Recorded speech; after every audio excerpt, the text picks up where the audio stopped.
नमस्कार मंडळी, तुमचे सगळं आदित्य करायला नेऊन ब्लॉग म्हणलं जायचं तर कुठंतर चाललं. माझं बाहेर आलो कुठंतर खूप मजा करायची आता. त्याला म्हणलं आता माझा भाऊ म्हणलं हात करतो वरती, मजा करते भाऊ म्हणलं. आज लोणावळ्यात फायनी मी पोचलो आता लोणावळ्यात. दाखवते आता बोले वातावरण भारी, खूप छान वाटलं मला आता. म्हणलं आता हे वातावरण समुद्रामध्ये पाणीमध्ये आलो आता. आता हे ऊन लागत आहे, ऊन मग ऊन लागत आहे. लोणावळ्यात आलो आम्ही आता. हे घाटमध्ये आला आता, लोणावळ्याच्या घाटमध्ये आला आता. पोचले फायनली. आता हे लोणावळ्यात थांबलो होतो आम्ही काहीतरी जेवण करायला. भाऊ म्हणले आता माझा काय केली खरंजी मिळली आता.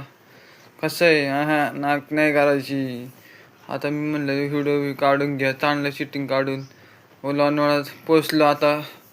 लोकेशन म्हणलं टाका इथं तरी. म्हणलं आता हे व्हिडिओ आवडला असेल लाईक आणि फॉलो करा, शेअर करा, कमी नक्की सांगा.